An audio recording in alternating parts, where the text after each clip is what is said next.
So in this video, we're going to look at the book of Ezekiel.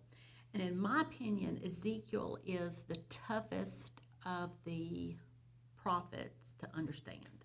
It has a lot of visions, it has a lot of things that are considered apocalyptic, but there's some good things in the book of Ezekiel that we can learn and apply to us today. And there's a lot of things in there that's going to help us understand the book of Revelation. So just because it's kind of strange, like when you start out reading chapter 1, you're going to be like, this is really weird. This is really far out. I don't know what he's talking about. Just stick with it, and it's worth reading, and it's worth digging into.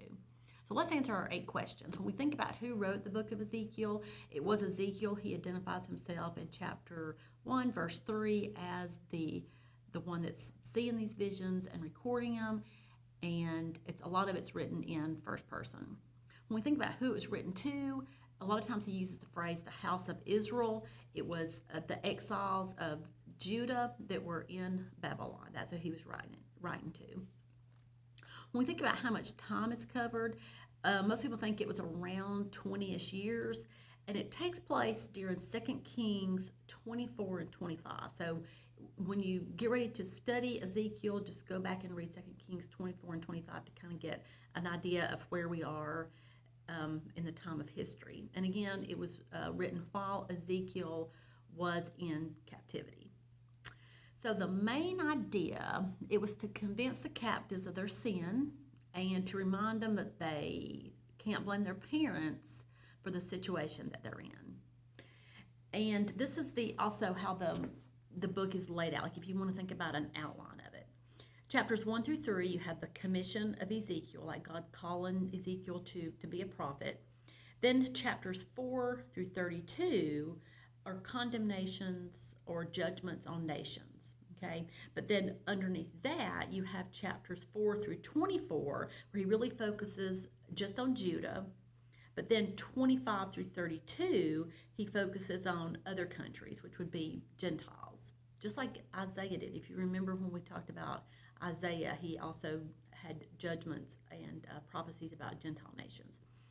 And then 33 through 38, he's consoling Israel or Judah. So that is the main idea of Ezekiel. When we think about notable characters, it's Ezekiel himself. It's the Spirit. There's a lot of talk about the Spirit, and then the Lord, upper caps, all upper caps, Lord. Notable events, the only one I'm going to bring out is the Valley of Dry Bones, because that's kind of one of those things we may study as a child in Bible class. One of those more interesting stories that we may hear about. So that happens within the book of Ezekiel, but it's really a vision. Not sure that it really happened per se. It was more of a vision based on my study. When we think about where on the timeline, it was definitely during the Babylonian captivity. When we think about Jesus, Ezekiel was a prophet, and then Jesus was also a prophet. Ezekiel was a priest, and then Jesus is our high priest. He refers a lot to the Son of Man. In the book of Ezekiel, you'll read that phrase over and over. It's really one of the key phrases. And then Jesus himself referenced himself, the Son of Man. And then there's a lot of talk about shepherds, referring to leaders over Israel. And there's really a lot of stern language about how they failed to do their job. But then when we come to the book of John, we see that Jesus is the chief shepherd. He's the perfect shepherd. He really fulfilled the role of ultimately taking care of the sheep. So when we think about why should we study Ezekiel, why would we want to read a book that's very figurative in places and can be hard to understand? My main reason that I'm going to submit to you is it's really going to help you understand the book of Revelation when you get there, when we get to Revelation and start talking about it. In Ezekiel 9:4,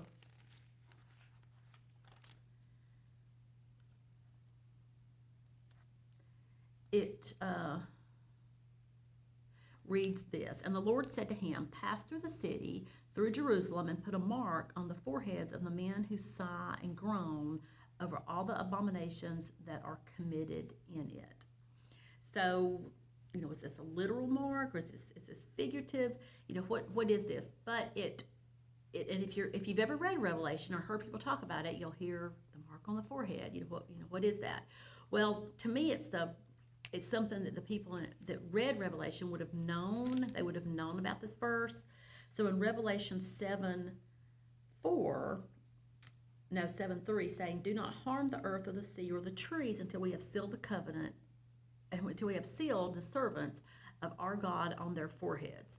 So again, it's going to help us understand some of the language that we read about in the Old Testament to help us better understand Revelation when we get there.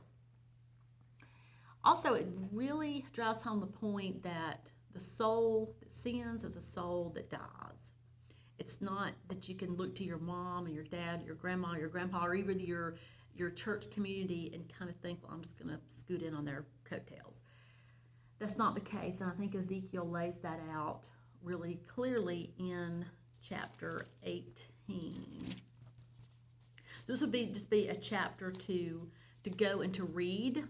Just for the sake of time, I'm not going to read all of it, but he starts out in verse 1 saying, "The word of the Lord came to me.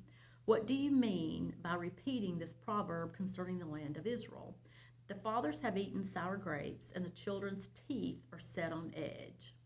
As I live, declares the Lord, this proverb shall no more be used by you in Israel. Behold, all souls are mine. The soul of the Father as well as the soul of the Son is mine. The soul who sins shall die." So then he goes on to say, if there's a man that's righteous and does what is right, and he lists everything that he does is right, he says, "He is righteous and he shall surely live, declares the Lord. If he fathers a son," so this righteous man fathers a son, well, it says that he's violent, he's a shedder of blood. It just goes on and lists all the sins that he does. The summary is, he shall surely die. His blood shall be upon himself. But then he says, now suppose this man, the evil man, fathers a son who sees all the sin that his father has done, and he sees and he takes notes, and he doesn't behave like that. So it says, he shall surely live. So he's just really making the point that God's going to look at you and how you live your life. He's not going to look at what your mama or your daddy or anybody else that you're going to have to answer for what you did. And I think this is definitely a principle that's carried over into the New Testament also. And I think it's just really clear that it shows us how God deals with mankind. And then he goes on at the end of chapter 18 to talk about a man that he's a wicked person. That's what it says in verse 21. He's wicked. But then it said he turns away from all his sins that he has committed, and he starts doing what's right. And he says, he shall surely live. He shall not die. None of the transgressions that he has committed shall be remembered against him. For the righteous that he has done, he shall live. But then it goes on to say, but when a righteous person turns away from his righteousness and does injustice and does the same abomination that the wicked person does, shall he live? And he answers the question, none of the righteous deeds that he has done shall be remembered. For the treachery of which he is guilty and the sin that he has committed, for them he shall die. So that shows the possibility of falling away, and it shows the possibility of no matter what you've done, you can turn from that, you can repent and start doing good, and the consequence is going to be you're going to live. And he's speaking spiritually, of course, that you're going to live spiritually or you're going to die spiritually if you do wicked things. So I think just for that reason, Ezekiel 18 would be worthy of your study, just to show you how God deals with people. Because again, I think this is a principle that definitely carries over into the New Testament.